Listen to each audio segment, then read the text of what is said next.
kamu bisa pakai pengasihan penglaris untuk usahamu itu, ucap Mbah Tarjo. Maksudnya bagaimana, Mbah? Kalau kamu yakin akan membeli pengasihan ini, nanti akan saya kasih tahu. Tapi kamu harus bayar maharnya terlebih dahulu. Berapa, Mbah, maharnya?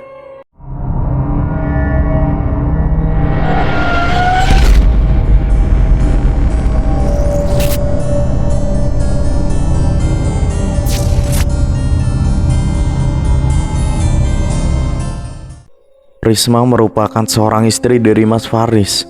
Risma seorang pekerja di kantoran. Begitu juga dengan Mas Faris yang bekerja di sebuah perkantoran yang sama. Sejak sebelum menikah, mereka berdua sudah bekerja di sana. Sudah sekitar 10 tahun mereka bekerja di kantor tersebut. Waktu masih belum menikah, Mas Faris jatuh cinta kepada Risma pada pandangan yang pertama. Risma juga begitu. Dia sama-sama jatuh cinta dengan Mas Faris pada pandangan pertama. Mereka awalnya saling berkenalan terlebih dahulu. Perkenalan mereka juga tidak sengaja. Kala itu Risma sedang duduk di taman bersama dengan sahabatnya, yaitu Dewi. Sahabatnya yang sama-sama bekerja di kantor tersebut. Kebetulan Mas Faris saat itu sedang lewat depan taman. Dewi yang kenal Mas Faris langsung memanggilnya. Riz, mau kemana? Tanya Dewi. Mau ke kantin, Wi, jawab Mas Faris. Sini dulu bentar, ucap Dewi sembari melambaikan tangan. Mas Faris pun beranjak mendatangi Dewi dan Risma. Risma terlihat canggung dan malu-malu ketika didekati dengan Mas Faris. Hatinya terasa berdebar-debar sangat kencang sekali, seperti mau copot rasanya.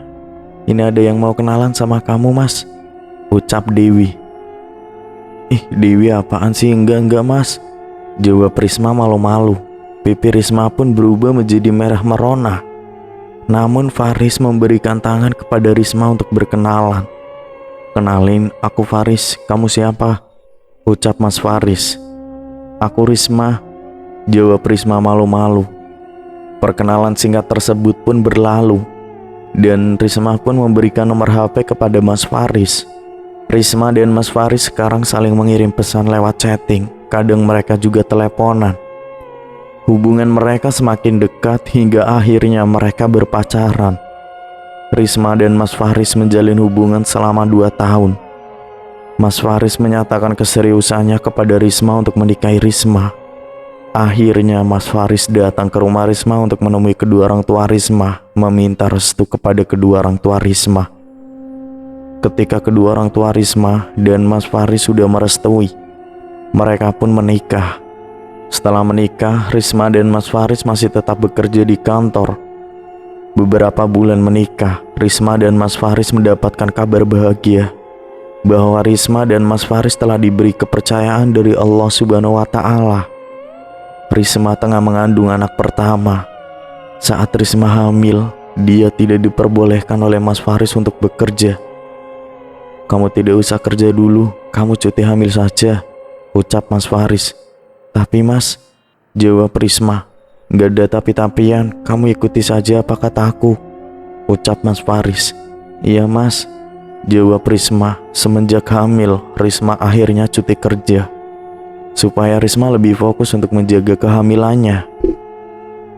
Singkat cerita, beberapa bulan kemudian, Risma merasakan sakit pada perutnya. Sepertinya Risma akan segera melahirkan. Waktu itu malam hari sekitar pukul 10 malam. Jadi ada Mas Faris di rumah. Dengan sigaplah Mas Faris membawa Risma ke rumah sakit. Sesampainya di rumah sakit, Risma mengalami kontraksi yang sangat sakit sekali. Mas Faris yang ada di samping Risma mencoba menenangkan. Hingga akhirnya sudah tiba waktunya Risma akan melahirkan. Lahirlah anak perempuan mereka yang cantik dan lucu. Saat anak pertamanya lahir, Mas Faris langsung mengazani bayinya. Singkat cerita, Risma masih sibuk mengurus anaknya yang masih bayi itu. Apalagi Risma harus memberi ASI. Jadi Risma ada yang membantu untuk merawat bayinya. Setelah anak Risma sudah semakin besar, sekitar usia 5 bulan, Risma kembali bekerja di kantor. Sedangkan anak Risma dirawat ibunya Risma.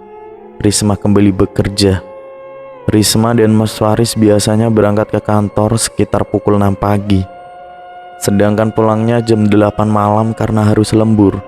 Jadi mereka jarang sekali melihat anaknya.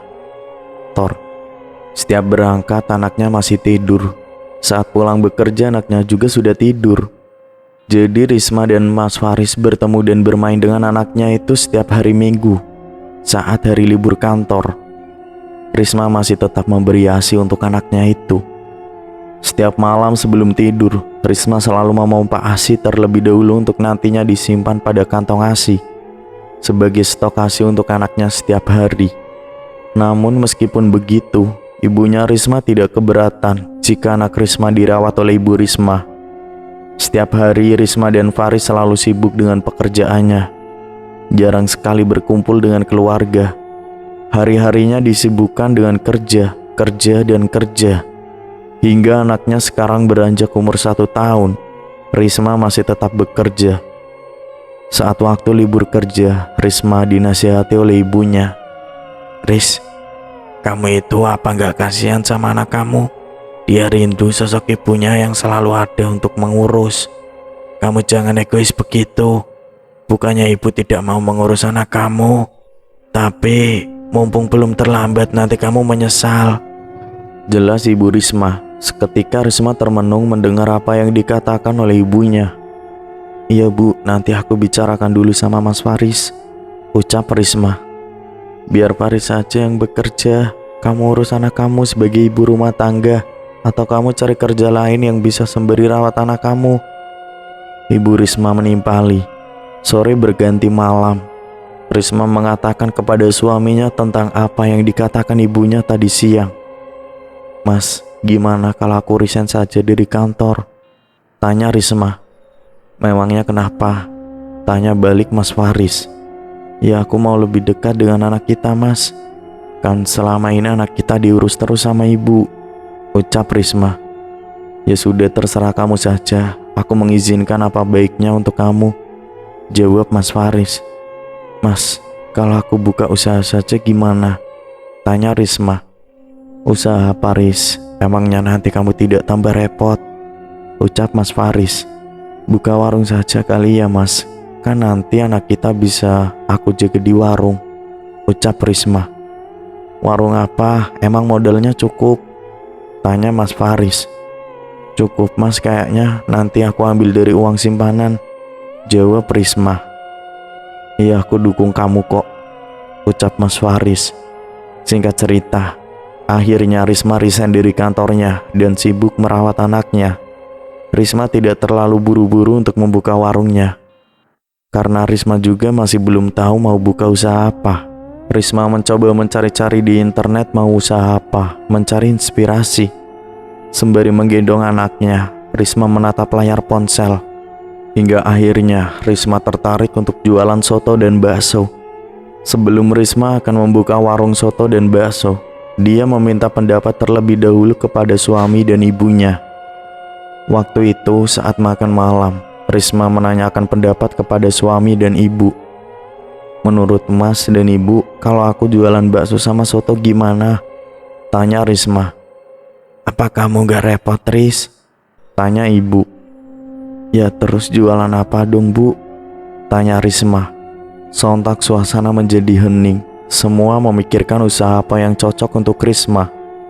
Udah gak apa-apa bu, aku bisa kok insya Allah. Ya sudah, kalau kamu sudah yakin untuk membuka usaha warung itu lakukan aja Riz, ucap Mas Faris. Makasih ya mas, ucap Risma. Tapi kira-kira di mana ya buka warungnya mas? Tanya Risma. Di pinggir jalan utama sebelah sana saja Riz, di sana kan banyak kios yang berjejeran, ucap ibu Risma. Iya bu, besok coba deh aku survei ke sana, kata Risma. Keesokan harinya, Risma dan Mas Faris pergi ke kios yang ada di pinggir jalan utama. Kebetulan hari itu Mas Faris libur kerjanya, jadi Risma diantar oleh Mas Faris. Sesampainya di kios di pinggir jalan utama itu, Risma melihat tempat yang strategis maupun yang tidak. Saat Risma melihat, ternyata tempatnya sangat strategis. Banyak konveksi di sekitar kios tersebut. Jadi pasti nanti banyak karyawan yang datang mampir untuk makan di warung. Memang terlihat kios-kios yang lain sudah ditempati warung-warung yang sangat ramai. Banyak yang makan di sana karyawan konveksi itu. Terdapat satu kios yang masih kosong. Risma pun tertarik untuk menyewa kios tersebut. "Mas, sewa kios di sini saja ya. Kayaknya tempatnya sangat strategis sekali," ucap Risma. "Iya bagus nih, rame. Jalan utama juga orang lewat, pasti nanti banyak yang mampir," ucap Mas Faris. Akhirnya setelah sudah yakin dengan kios tersebut, Risma langsung menghubungi nomor yang punya kos tersebut. Risma mendapat nomor HP pemilik kios dari nomor yang tertera di depan kios. Setelah menghubungi pihak pengelola kios tersebut, Risma pun telah sepakat untuk menyewa kios itu. Risma mulai mempersiapkan bahan-bahan untuk memasak nanti.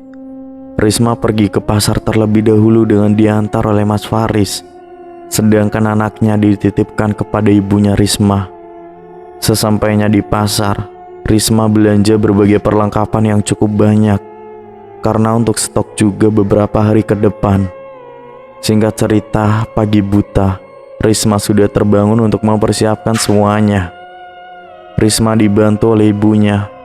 Risma mempersiapkan membuat bakso, dan ibu membantu mengiris bawang dan ayam, dan juga membuat sambal. Mereka saling berbagi tugas supaya cepat selesai. Sekitar pukul 10 pagi, Risma baru mulai berangkat ke kios. Untuk hari pertama membuka kios tersebut, Risma baca dengan basmalah terlebih dahulu. "Bismillahirrahmanirrahim," ucap Risma dengan perlahan-lahan. Risma langsung membuka pintu rolling door. Hari pertama anak Risma yang masih berusia 1 tahun itu diajak oleh Risma. Suaminya pergi ke kantor sedangkan ibunya sibuk beres-beres di rumah. Anak Risma diletakkan pada tempat keranjang bayi yang memang sudah disiapkan dari rumah. Hari pertama, warung Risma terlihat ramai orang yang berdatangan. Dengan sigap Risma melayani para pembelinya. Sedangkan anak Risma terlihat sangat anteng sekali, tidak rewel. Jadi Risma tidak terlalu khawatir dengan anaknya. Apalagi anaknya sudah diberikan susu di dalam dot dan mainan. Risma sempat kewalahan karena baru pertama buka sudah banyak yang datang. "Mbak, pesanan saya mana? Kok belum jadi? Saya sudah lapar nih," teriak salah satu pembeli. "Iya sabar mas," ucap Risma hingga akhirnya Risma dapat mengatasi para pembeli tersebut. Setelah semuanya sudah dilayani, Risma merasa lega. Risma pun terduduk. Risma kembali sepi lagi karena semua pembeli itu sudah pergi dari warung Risma. Hari pertama buka warung, Risma sangat senang sekali karena warungnya ramai. Akhirnya tambah semangatlah Risma untuk berjualan. "Alhamdulillah, semoga terus laris seperti ini keadaannya," ucap Risma pada diri sendiri. Saat warung sepi, Risma luangkan waktu bermain dengan anaknya. Sore hari terlihat sepi, tidak ada yang datang ke warung. Hingga akhirnya Risma memutuskan untuk pulang saja. Sekitar pukul 3 sore, Risma dan Lili sudah sampai di rumah. "Kau udah pulang, Ris?" tanya Ibu Eni. "Iya Bu," jawab Risma. "Gimana hari pertama buka warung, Ris?" tanya Ibu Eni. "Alhamdulillah ramai sekali Bu, banyak yang datang, padahal baru buka hari pertama," ucap Risma. "Alhamdulillah kalau begitu Ris," jawab Ibu Eni. "Bu, ini nitip Lili dulu, aku mandi dulu sebentar," ucap Risma. Lalu Bu Eni menggendong Lili, sedangkan Risma langsung menuju ke kamar mandi. Sekitar pukul 8 malam, suami Risma baru pulang. "Baru pulang mas, lembur ya?" tanya Risma. "Iya tadi lembur, tugasnya banyak sekali," ucap Mas Faris. "Ya sudah, sana kamu mandi pakai air hangat, habis itu istirahat," ucap Risma. "Oh ya, kamu udah makan belum mas?" tanya Risma. "Sudah kok tadi," jawab Mas Faris. "Makan apa mas?" "Nasi goreng," ucap Mas Faris sembari melangkahkan kaki menuju ke kamar mandi. Setelah selesai mandi, Mas Faris menghampiri Risma yang terduduk di kasur. "Gimana tadi warung kamu hari pertama buka?" tanya Mas Faris. "Ramai mas, alhamdulillah," ucap Risma. Wah, bagus dong, baru pertama buka aja udah ramai. Apalagi nanti, ucap Mas Faris. Iya mas, semoga saja seterusnya ramai terus, ucap Risma. Lili aman gak rewel kan? Tanya Mas Faris. Enggak mas, dia kayaknya tahu kalau aku sedang repot, jadi gak rewel, ucap Risma. Bagus kalau begitu, jawab Mas Faris. Singkat cerita, pagi harinya seperti biasa, Risma menyiapkan bahan-bahan terlebih dahulu untuk masakannya nanti. Risma dibantu dengan ibunya. Tumben, pagi itu Lili sudah terbangun, hingga akhirnya Risma mencoba membangunkan suaminya untuk menjagakan Lili. Mas, bangun mas, ucap Risma membangunkan Mas Faris. Mas Faris pun terbangun dengan mengucek kedua matanya. Ada apa? Tanya Mas Faris. Itu tolong jagain Lili dulu ya mas, aku sama ibu mau masak, ucap Risma. Mas Faris dengan keadaan yang masih mengantuk berjalan menuju kamar mandi untuk cuci muka. Setelah selesai, Mas Faris mulai mengajak main dengan Lili. Pagi itu, Risma dan Bu Eni sibuk memasak bahan-bahan soto dan bakso untuk nantinya dibawa ke warung. Setelah pukul 6 pagi, Mas Faris memberikan Lili kepada Risma karena Mas Faris harus siap-siap berangkat kerja. Ini Lilinya, aku kan mau siap-siap berangkat kerja, sudah kesiangan, ucap Mas Faris. Lalu Risma pun akhirnya memasak dengan menggendong Lili. Untungnya masakannya itu tinggal sedikit lagi. Pukul 6:30, Mas Faris berangkat bekerja tanpa sarapan terlebih dahulu karena buru-buru sudah telat. Setelah masakannya sudah selesai semuanya, Risma bersiap-siap mandi untuk berangkat ke kios. Pukul 9 pagi, Risma berangkat ke kios. Dia buka lebih awal dari hari pertama. Risma membuka warungnya, dan Risma pagi itu senang karena baru saja buka. Kiosnya sudah ada 2 orang pembeli yang datang untuk membeli bakso. Mbak, pesan baksonya 2 ya bungkus, ucapnya. Saya juga bakso 2 sama soto 2 ya mbak, timpal pembeli lain. Ya bentar ya, saya siapkan dulu, jawab Risma. Namun setelah itu, siang harinya tiba-tiba saja warungnya Risma terlihat sepi. Tidak seperti hari kemarin, hari pertama buka. Risma duduk termenung sembari memangku anaknya, serta memangku kepala di atas meja. Risma menatap ke arah depan kios. Banyak orang yang lewat, tapi tidak ada satupun yang datang ke warung Risma. Karena sudah lelah menunggu pembeli datang, tapi tidak ada yang juga datang. Akhirnya Risma memutuskan untuk menutup warungnya lebih awal.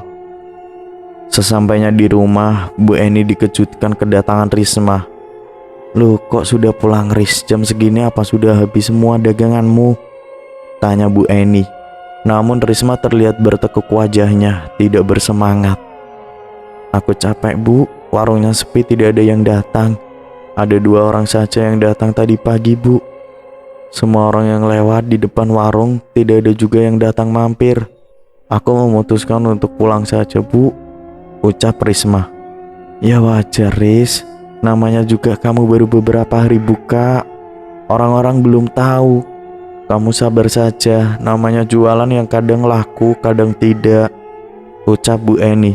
Iya bu, jawab Risma, singkat.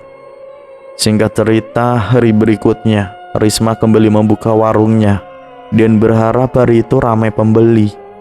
Pagi itu, Risma mulai menata perlengkapan pada etalase gerobak dan juga membersihkan meja-meja pembeli, serta menata sambal, saus, kecap, cuka, tisu, sendok garpu pada meja-meja pembeli. Sedangkan Lili dianteng diletakkan di keranjang. Hari itu, Risma lagi-lagi duduk termenung dengan wajah yang tertekuk. Anaknya Risma sudah tertidur. Tiba-tiba ada seorang pembeli yang datang ke warung Risma. Seketika Risma bangkit dengan semangat. Silahkan bu, mau pesan apa? Tanya Risma. Saya pesan bakso 1 sama es teh ya bu, ucapnya. Makan di sini atau dibungkus bu? Tanya Risma. Makan di sini aja mbak, kata pembeli. Bentar ya bu, saya siapkan dulu, ucap Risma. Risma langsung membuatkan bakso pesanan pembeli tersebut. Risma selalu melayani kepada para pembeli dengan ramah. supaya para pembeli itu nyaman dan mau datang lagi ke warung Risma. Beberapa saat kemudian, Risma mengantarkan pesanan bakso kepada pembeli itu. Selang beberapa menit, tiba-tiba ada pembeli lagi yang datang. "Mbak, saya pesan soto 2 bungkus ya," ucap pembeli itu. "Iya mbak, tunggu ya, saya siapkan dulu," ucap Risma. Risma sangat bersemangat karena satu persatu ada orang yang datang ke warung. Namun anehnya setelah 2 orang pembeli tadi datang ke warung, setelahnya sudah tidak ada yang datang lagi, sama seperti hari kemarin. Hanya ada 1-2 orang saja yang datang. Beberapa minggu Risma buka warung masih tetap sepi. Sehari paling banyak Risma paling melayani hanya 5 orang saja yang datang, sehingga membuat Risma selalu termenung memikirkan warungnya yang sepi. Dia tidak bisa seperti ini terus, karena kalau warungnya sepi, Risma bisa saja bangkrut karena modalnya sudah habis dan rugi. Apalagi Risma harus membayar sewa kios yang harganya cukup mahal. Saat Risma sedang duduk termenung di warungnya sembari menopang dagu di atas meja, Risma sempat berpikir buruk dengan warung-warung sebelah. Apa jangan-jangan warung sebelah menggunakan penglaris ya, makanya ramai terus, sedangkan warungku jadi sepi, ucap Risma dalam hati. Hingga akhirnya Risma sempat terfikirkan untuk melakukan hal tersebut. Namun Risma belum tahu tempat seperti itu di mana. Singkat cerita, saat warung Risma terlihat masih sepi, tidak ada pembeli yang datang. Risma sedang menggendong anaknya, tiba-tiba saja ada seorang yang datang ke warung Risma. Risma terlihat sedang melamun dan tatapannya kosong. Tiba-tiba saja ada seseorang yang mengagetkan Risma. Risma sangat mengenali orang tersebut. "Dewi," ucap Risma. "Ngelamun aja Ris, nanti kesurupan loh," ucap Dewi. "Hei Riz, apa kabar?" tanya Dewi. "Baik Wi, ayo duduk sini, kamu mau apa? Aku buatkan dulu," ucap Risma. "Bakso aja deh Riz," kata Dewi. "Ya sudah, bentar aku buatkan dulu ya," ucap Risma. "Sini anakmu biar sama aku aja," timpal Dewi. Lili digendong dengan Dewi, sedangkan Risma membuatkan bakso untuk Dewi. Beberapa saat kemudian, Risma datang menghampiri Dewi. "Ini Wi, silahkan dinikmati," ucap Risma. "Sini liliknya, kamu makan aja dulu," kata Risma. Karena sudah lama tidak pernah bertemu semenjak Risma resign dari kantor, akhirnya mereka temu kangen saling bercengkrama. "Gimana Wi di kantor?" tanya Risma. "Sepi," jawab Dewi singkat. "Kok sepi? Kenapa?" "Kata suami aku malah tugasnya numpuk," ucap Risma. "Sepi gak ada kamu, kan biasanya aku kemana-kemana sama kamu Riz," jawab Dewi. "Sama aku juga sepi dagangannya Wi. Sehari itu cuma 5 orang yang paling banyak yang datang ke sini. Tapi warung-warung sebelah semua ramai, cuma warung aku saja yang sepi Wi," ucap Risma. "Gimana ya Wi, biar warung aku ini ramai terus.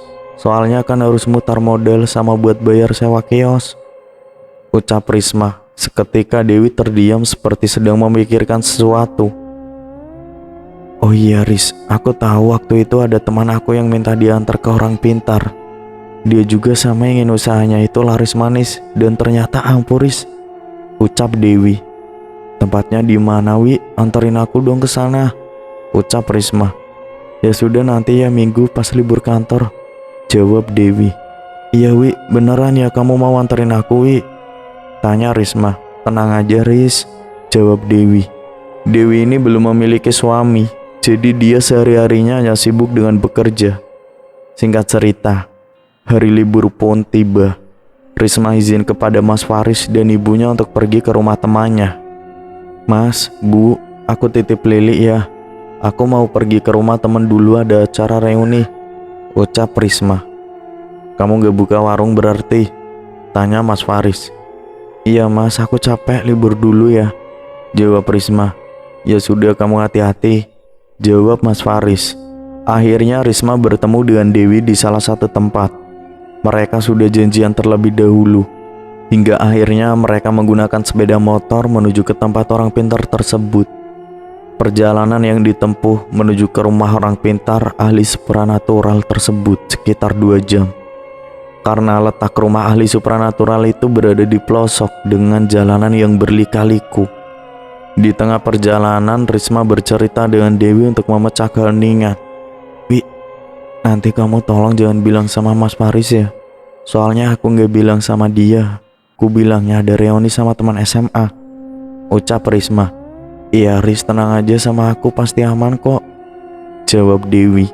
Beberapa jam kemudian akhirnya mereka pun sampai di rumah ahli supranatural. "Kamu yakin ini rumahnya, Wi?" tanya Risma. "Yakinlah Riz, aku kan dulu kesini ngantar teman aku," ucap Dewi. Terlihat rumah yang ukurannya tidak terlalu besar dengan bangunan yang terbuat dari bambu. "Permisi," ucap Dewi dan Risma. Tidak terdengar sahutan dari dalam rumah tersebut. Akhirnya Risma dan Dewi duduk menunggu di depan rumahnya selama beberapa menit. Terlihat seorang kakek tua berusia sekitar 65 tahun datang menghampiri mereka. "Ayo silakan masuk," ucap Batarjo. Akhirnya Dewi dan Risma pun masuk ke dalam rumah Batarjo. Mereka duduk berhadapan dengan Batarjo di atas tikar yang sudah disediakan. "Ada perlu apa kalian datang ke sini?" tanya Batarjo. "Saya memiliki usaha Mbah, tapi usaha saya akhir-akhir ini dari awal buka selalu sepi Mbah. Saya mau warung saya itu laris dan ramai banyak pembeli," jelas Risma. "Kamu bisa pakai pengasihan penglaris untuk usahamu itu," ucap Batarjo. "Maksudnya bagaimana Mbah?" "Kalau kamu yakin akan membeli pengasihan ini, nanti akan saya kasih tahu. Tapi kamu harus bayar maharnya terlebih dahulu." "Berapa Mbah maharnya?" "Kamu bisa bayar 2 juta," ucap Batarjo. "Baik Mbah, ini akan saya bayar sekarang maharnya," ucap Risma sembari mengambil uang yang ada di dalam tasnya. "Ini Mbah uangnya," ucap Risma sembari memberikan uang mahar kepada Batarjo. Lalu Batarjo menyiapkan beberapa sesajen untuk melakukan ritual tersebut. Batarjo menata kembang setaman, kemenyan, jajang tradisional di dalam ruangan khusus ritual. Setelah semua sudah disiapkan, Dewi dan Risma diajak Batarjo masuk ke dalam ruangan tempat ritual. "Ayo ikut saya masuk ke dalam," ucap Batarjo. Kemudian Risma dan Dewi pun mengekor di belakang tubuhnya Batarjo. Di dalam ruangan tersebut terlihat semua interior di dalamnya berwarna hitam semua, serta bau kemenyan, membuat Risma dan Dewi sedikit merinding saat masuk ke dalam ruangan itu. Ada banyak sekali benda-benda keramat di dalam ruangan tempat ritual tersebut. Ada keris yang menempel di dinding, ada juga lukisan kejawen. Risma dan Dewi duduk berhadapan dengan Batarjo. Lalu Batarjo mulai merapalkan mantra di atas kemenyan yang sudah dibakar sebelumnya. Dengan mulut yang terus berkomat kamit, Batarjo membacakan mantranya.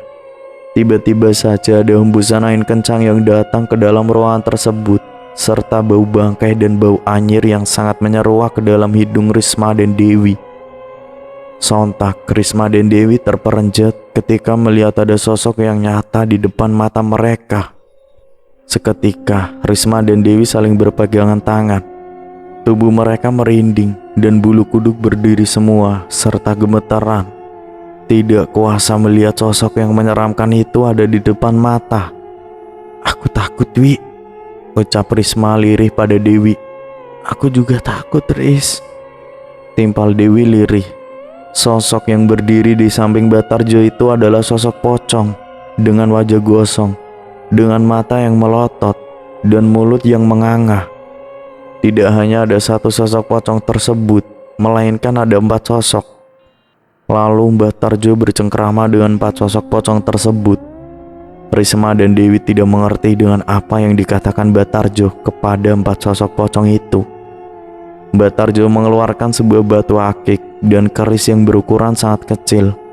Kemudian membacakan mantra-mantra kembali, dan dengan perlahan-lahan sosok pocong itu menghilang masuk ke dalam batu akik dan keris kecil itu. Saat keempat pocong itu menghilang, terlihat ada sebuah asap dan bau bangkai, serta anyir itu perlahan mulai menghilang. Risma dan Dewi benar-benar merinding melihat ritual itu. Lalu batu aki dan keris kecil itu Mbah Tarjo bungkus dengan menggunakan kain putih. Bungkusan kecil kain putih yang berisi batu aki dan keris kecil itu diberikan kepada Risma. Ini nanti kamu simpan, dan nanti kamu harus melakukan ritual setiap hari malam Jumat Kliwon, ucap Mbah Tarjo. Ritual apa, Mbah? Tanya Risma. Nanti batu aki dan keris kecil itu kamu keluarkan dari kain. Siapkan air di dalam mangkuk. Lalu batu akik dan keris kecil itu kamu rendam selama 1 jam. Setelah itu air bekas rendaman batu akik dan keris kecil kamu cipratkan di sekeliling depan warung kamu. Jelas Mbah Tarjo. Baik Mbah, saya mengerti, ucap Risma. Letakkan bungkus kain putih itu pada laci tempat uang di warung kamu, ucap Mbah Tarjo. Batu akik dan keris kecil ini nantinya akan membuat semua orang datang membeli ke warung kamu. Dan mereka yang sudah membeli di warung kamu akan nyaman serta betah dan pasti akan datang lagi. Jelas Mbah Tarjo. Iya Mbah, kalau begitu kita pamit pulang dulu ya Mbah, terima kasih, ucap Risma. Akhirnya Risma dan Dewi pun pergi pulang dari tempatnya Mbah Tarjo. Singkat cerita, Risma mulai membuka kembali warungnya dan tidak lupa pengasihan atau jimat itu Risma bawa. Sesampainya di warung, Risma langsung meletakkan pengasihan itu di dalam laci tempat uang di warungnya. Hari itu terlihat banyak sekali orang yang datang ke warungnya Risma, membuat Risma keteteran melayani para pembeli yang membludak itu. Untungnya Lili anak Risma anteng, tidak rewel. Jadi Risma bisa melayani para pembeli. Sepertinya para pelanggan dari warung sebelah juga datang semua ke warung Risma. Bahkan orang yang lewat saja melihat warung Risma ramai, langsung datang ke warung untuk beli bakso. Masakan Risma juga enak dan harga untuk 1 porsi soto dan juga bakso juga murah. Hari itu Risma sangat senang dan semangat karena warung Risma ramai dari pagi hari pertama buka hingga sore hari. Di saat Risma akan menutup warungnya, masih saja beberapa orang yang datang. Karena semua sudah habis, tidak tersisa, Risma pun segera menutup warung dan pulang. Sesampainya di rumah, Risma ditanya Bu Eni. Gimana hari ini Ris, kamu kok kelihatannya kecapean banget seperti itu? Tanya Bu Eni. Alhamdulillah ramai Bu, laris manis tidak tersisa. Sampai aku kewalahan Bu, capek. Untungnya Lili gak rewel Bu, ucap Risma. Alhamdulillah kalau gitu Ris, jawab ibunya. Ya sudah kamu mandi dulu, Lili biar sama ibu, ucap Bu Eni. Risma pun langsung pergi mandi karena tubuhnya sudah lengket, penuh dengan keringat. Singkat cerita, tiba di mana hari Jumat Kliwon. Saat itu warung masih terlihat sepi.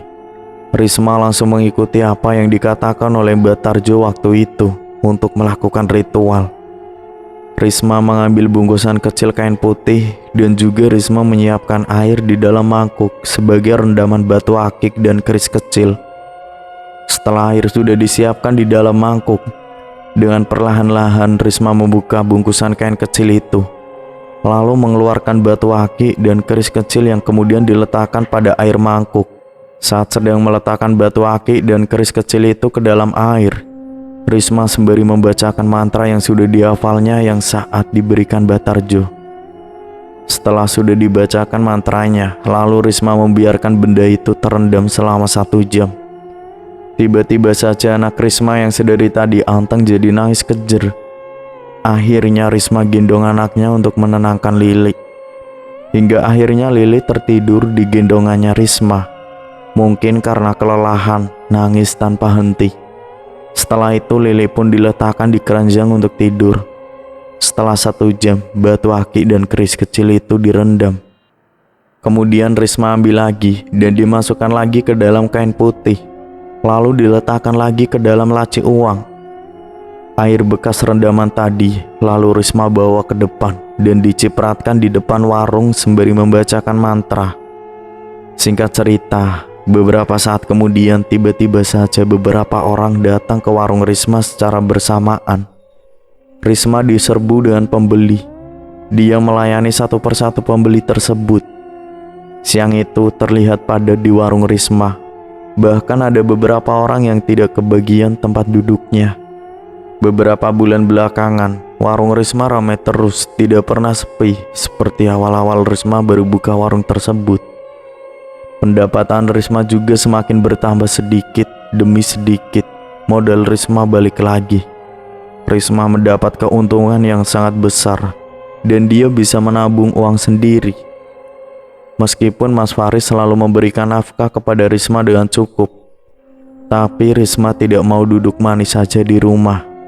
Hingga suatu ketika ada salah satu pembeli di warungnya Risma izin ke toilet untuk buang air kecil. Pembeli tersebut dikejutkan dengan sosok pocong yang menyeramkan dengan wajah yang gosong, mata melotot dan mulut menganga. Hingga pembeli itu pingsan di depan toilet. Semua panik setelah pembeli yang melihat pocong itu tersadar. Pembeli itu menceritakan kepada semua tentang apa yang dilihatnya. Saya lihat ada sosok pocong wajahnya gosong dan sangat menyeramkan sekali di depan toilet. Baunya bangkai dan anyir, ucapnya. Namun para pembeli yang lain tidak berpikir macam-macam dengan warungnya Risma. Mereka kira mungkin kios itu memang ada penghuninya dan penghuni penampakan dirinya. Saat itu Risma terlihat panik dan tegang, namun Risma berusaha bersikap biasa saja. Singkat cerita, karena akhir-akhir ini warungnya Risma selalu ramai dengan pembeli, jadi Lilik dititipkan lagi sama ibunya supaya Risma lebih fokus lagi melayani para pembelinya. Hingga tiba lagi hari Jumat Kliwon. Risma seperti biasa melakukan ritual dengan merendam batu akik dan keris kecil di dalam air pada mangkok. Risma ambil bungkusan kecil putih itu yang ada di dalam laci, lalu dikeluarkan dan direndam pada mangkok yang berisi air. Didiamkan selama 1 jam. Lalu setelah 1 jam, Risma masukkan kembali batu akik dan keris kecil itu ke dalam kain putih. Air bekas rendaman itu langsung Risma cipratkan ke depan warung dengan membacakan mantra. Setelahnya warung Risma kembali ramai. Banyak yang berdatangan ke warungnya untuk makan soto atau bakso. Saat itu, siang hari, pada saat para karyawan konveksi sedang beristirahat makan siang, Risma pun kewalahan melayani para pembeli yang jumlahnya banyak dengan kedua tangannya sendiri. Untungnya para pembeli Risma saat itu sabar semua, mau antri untuk menunggu giliran. Apalagi saat itu anak Risma dititipkan dengan ibunya. Jadi Risma bisa melayani pembeli dengan tenang. Saat itu ada salah satu orang yang memiliki indera keenam dan dapat melihat hal yang tak kasat mata. Wanita tersebut saat itu melihat ada sosok pocong yang berdiri di depan warung Risma. Wanita indigo itu melihat ada 2 sosok pocong dengan wajah gosong berdiri. Setelah melihat sosok pocong itu, dia tidak jadi masuk ke dalam warung. Ada salah satu pembeli lain yang juga menegur. "Kenapa Mbak kok jadi nggak masuk?" tanyanya. "Ya Mbak, warungnya pakai penglaris," jawabnya. "Kok Mbak bisa tahu?"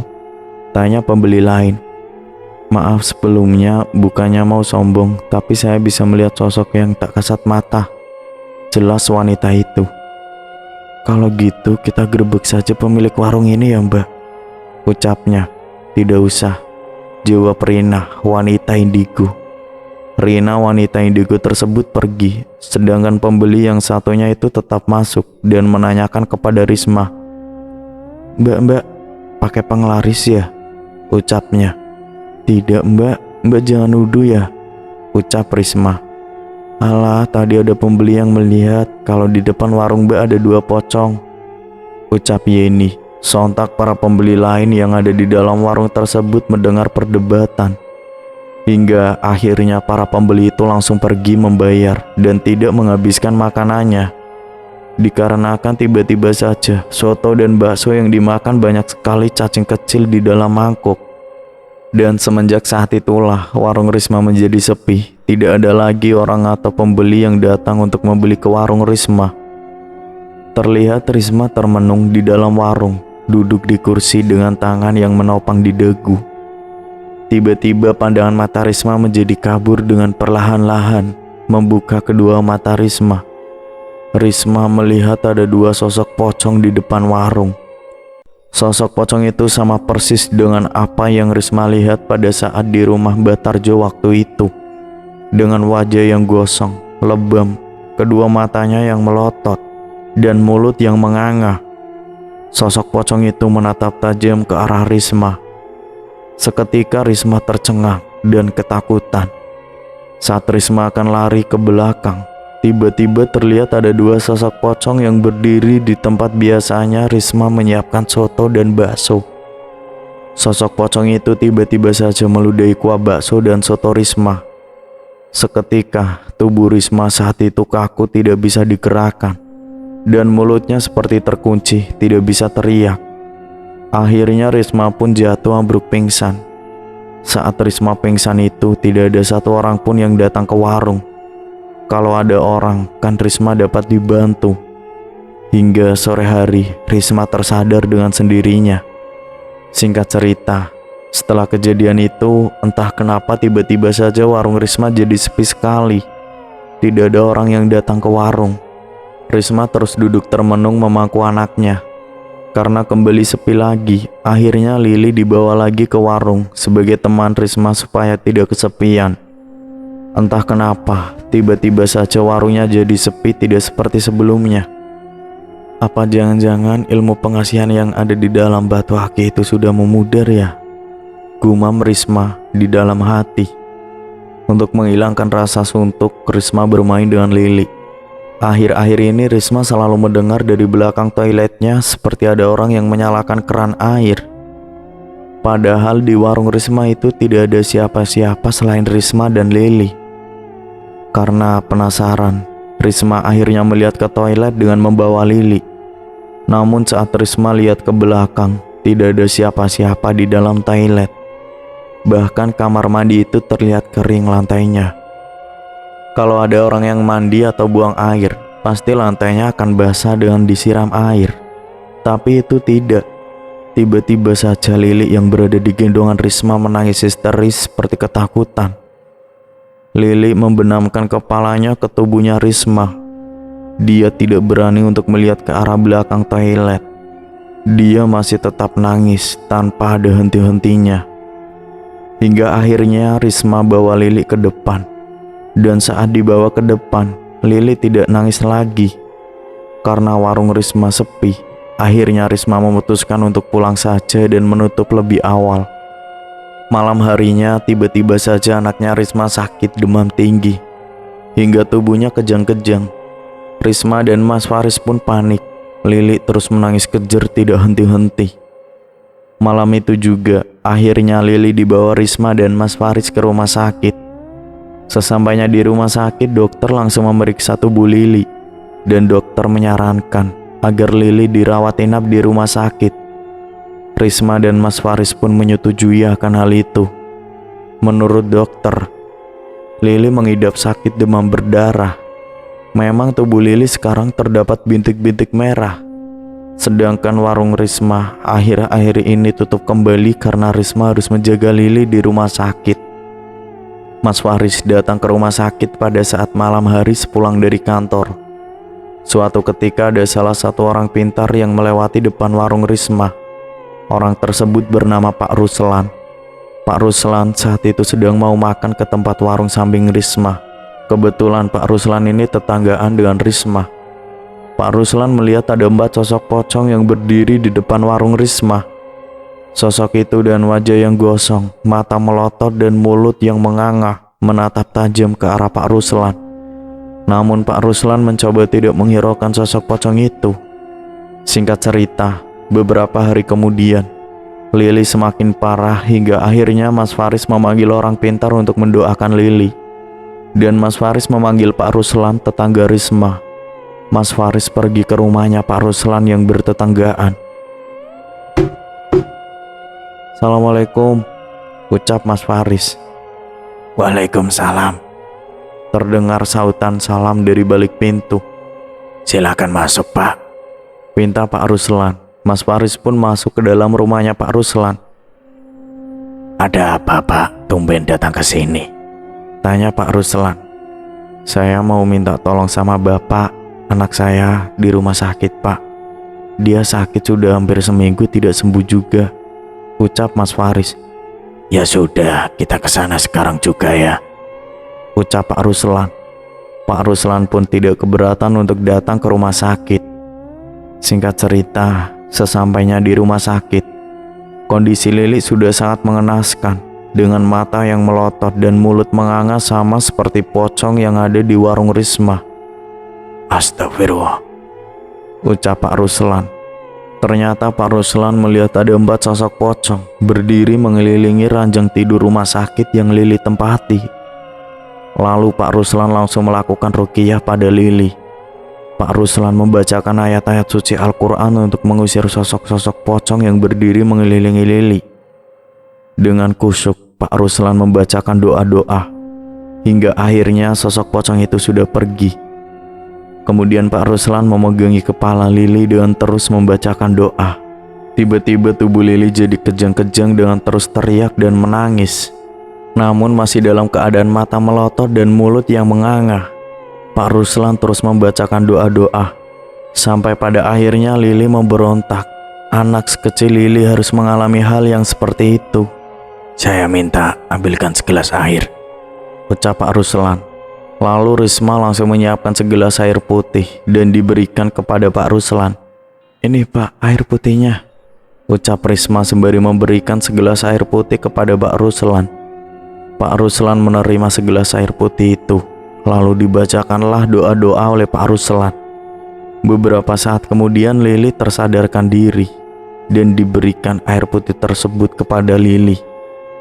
Ini minumkan ke anakmu, lalu sisakan airnya sedikit, ucap Pak Ruslan dengan perlahan-lahan. Risma meneguhkan air putih kepada Lili.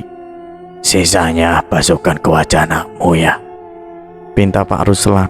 Risma pun mengikuti apa yang dikatakan oleh Pak Ruslan. Mohon maaf sebelumnya, Bu. Bu Risma sebenarnya sudah menggunakan penglaris untuk warung ibu ya? Tanya Pak Ruslan. Jujur saja, Bu, saya sudah tahu, tambah Pak Ruslan. Iya Pak, jawab Risma terbata-bata. Pak Ruslan pun menggeleng-gelengkan kepalanya. Kenapa kamu begitu, Riz? Selama ini aku tidak tahu kalau kamu melakukan seperti itu, tegas Mas Faris. Maaf Mas, ucap Risma. Sudah, yang terpenting anak kalian sudah sembuh. Saya akan membuat warung kamu bersih kembali dari ilmu hitam. Kamu kembalilah cari rezeki dengan jalan yang benar, Riz, ucap Pak Ruslan. Iya Pak, silakan dibersihkan saja. Saya juga sering melihat sosok pocong akhir-akhir ini, ucap Risma. Itu semua karena kamu tidak melakukan ritual dengan baik. Makanya sosok-sosok pocong itu murka dan mengusik anak kamu dan membuat warung kamu sepi, jelas Pak Ruslan. Singkat cerita, hari itu juga Lili diperbolehkan untuk pulang ke rumah. Hari berikutnya, Risma, Mas Faris, dan Pak Ruslan datang ke warung Risma untuk menghilangkan ilmu gaib yang disimpan Risma. Sesampainya di warung, Pak Ruslan mulai membacakan doa untuk mengusir makhluk yang ada di dalam warungnya. Dan saat diterawang oleh Pak Ruslan, ternyata keempat sosok pocong itu kembali lagi ke warung. Karena tempat sosok pocong itu adalah berada di dalam batu aki dan keris kecil itu. Tolong siapkan air dan garam di baskom, Riz, ucap Pak Ruslan. Risma dengan sigap mengambilkan air di dalam baskom dan diberikan garam yang ada di warung. Pak Ruslan membacakan doa-doa dengan duduk bersemedi. Tiba-tiba saja ketika Pak Ruslan sedang membacakan doa, pintu warung Risma itu tiba-tiba menggebrak kencang dengan sendirinya. Sontak Risma dan Mas Faris terkejut, dan tidak hanya itu, pintu toilet juga buka tutup dengan sendirinya. Peralatan seperti baskom, sendok, panci yang ada di dalam warung itu tiba-tiba saja jatuh berantakan di lantai, padahal tidak ada angin atau apapun. Seketika Risma dan Mas Faris merinding dan ketakutan. Tiba-tiba tercium bau anyir darah dan bau bangkai menyeruak di dalam hidung. Namun Pak Ruslan masih tetap untuk membacakan doa-doa. Dengan kekuatan tenaga dalam, Pak Ruslan melawan sosok pocong itu. Dan pada akhirnya Pak Ruslan yang menang. Dan keempat sosok pocong yang ada di warung Risma itu sudah menghilang. Lalu Pak Ruslan meminta pengasihan atau jimat yang disimpan oleh Risma. Di mana pengasihan itu kamu simpan? Coba bawa ke sini, Riz. Ucap Pak Ruslan. Risma beranjak dari duduknya untuk mengambilkan bungkusan kain putih yang ada di dalam laci uang. Kemudian bungkusan itu diberikan kepada Pak Ruslan. Ini Pak, ucap Risma sembari memberikan bungkusan kain putih kepada Pak Ruslan. Ayo kita ke depan, ucap Pak Ruslan. Akhirnya Risma dan Mas Faris mengikuti Pak Ruslan ke depan warung. Bungkusan kain putih itu ternyata akan dibakar oleh Pak Ruslan. Saat bungkusan kain putih itu dibakar, beserta yang ada di dalamnya juga dibakar. Pak Ruslan terus membacakan doa. Setelah dibakar, batu aki dan keris kecil itu sudah berubah menjadi abu. Sekarang siramkan air garam tadi pada sekitar warungmu, ucap Pak Ruslan kepada Risma, dan Risma tidak mengatakan apa-apa. Dengan segera untuk mengambil air garam di baskom yang sudah didoakan Pak Ruslan, lalu disiram-siramkan sekeliling warung Risma. Setelah itu warung Risma itu sudah bersih lagi seperti semula. Singkat cerita, akhirnya Risma memulai kembali berjualan warung dari awal. Risma sekarang lebih rajin beribadah dengan mendekatkan diri kepada Allah Subhanahu wa Ta'ala. Dan alhamdulillah, seiring dengan berjalannya waktu, warung Risma mulai ramai pembeli yang datang. Rezeki sudah ada yang mengatur, sudah tertakar dan tidak akan tertukar. Berusahalah dan berdoa dengan mendekatkan diri kepada Allah Subhanahu wa Ta'ala. Insya Allah rezeki akan datang dengan sendirinya. Jangan pernah terjerumus ke dalam ilmu hitam yang nantinya hanya akan membuat menderita. Semoga kita bisa ambil sisi baik dan buang sisi buruknya. Saya pamit undur diri. Wassalamualaikum warahmatullahi wabarakatuh.